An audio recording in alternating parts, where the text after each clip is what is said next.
Hello teachers, আপনি কি কখনো দেখেছেন আপনি কিন্তু ফিডব্যাক দিয়েই যাচ্ছেন কিন্তু আপনার স্টুডেন্ট ইমপ্রুভ করছে না। তো এইটা আমরা কিভাবে সলভ করতে পারি? তো আমাদের এটা সলভ করতে হলে যা করতে হবে সেটা হচ্ছে ফিডব্যাকের ধরনটা আমাদেরকে পরিবর্তন করতে হবে। আমাদের এডুকেশন সিস্টেমে ফিডব্যাকটাকে কিন্তু আমরা এভাবে ক্যাটেগরাইজ করি না। যেটা কেমব্রিজের বিভিন্ন ওয়ে বিভিন্নভাবে বলা রয়েছে।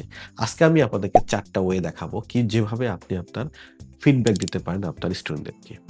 ফিডব্যাক নাম্বার 1 দেখুন, একদম প্রথাগতভাবে স্টুডেন্ট কোনো জায়গায় ভুল করছে।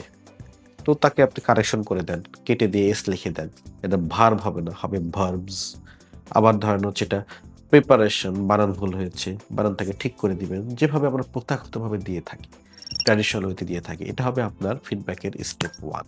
চলুন দেখে আসি স্টেপ 2। এর পরের ধাপে আমরা যেটা করতে পারি সেটা হচ্ছে আমরা স্টুডেন্টদেরকে আর এভাবে কেটে দিয়ে কারেকশন করে দিব না।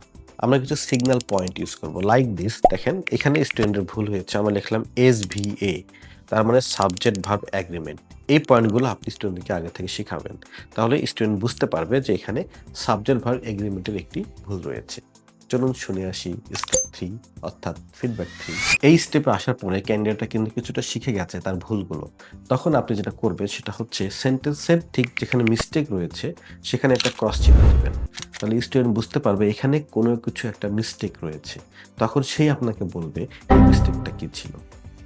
অ্যান্ড স্টেপ 4 এই ধাপে আসার পরে আপনার স্টুডেন্টদের অনেকগুলো ভুল কিন্তু কারেক্ট হয়ে যাবে এবং আপনি এরপরে যেটা করবেন প্রতিটা সেন্টেন্সের সামনে একটা করে ক্রস চিহ্ন দিবেন। এর অর্থ হচ্ছে এই পুরো লাইনে একটি মিস্টেক রয়েছে। স্টুডেন্ট খুঁজে বের করবে মিস্টেকটি এবং আপনাকে বলবে। আবার এই লাইনে কিন্তু দুটো মিস্টেক রয়েছে। স্টুডেন্ট আপনাকে বলবে যে দুটো মিস্টেক কি ছিল। এটা হচ্ছে ৪ ধাপের ফিডব্যাক এবং এইভাবে যদি আমরা ফিডব্যাক দিই আমাদের স্টুডেন্টদেরকে তাহলে দে উইল ডেফিনিটলি ইমপ্রুভ এবং আমি সাধারণত ক্লাসে এভাবেই দেই এবং এরপরে আরেকটি ধাপ রয়েছে। জানতে আমার সঙ্গে থাকুন।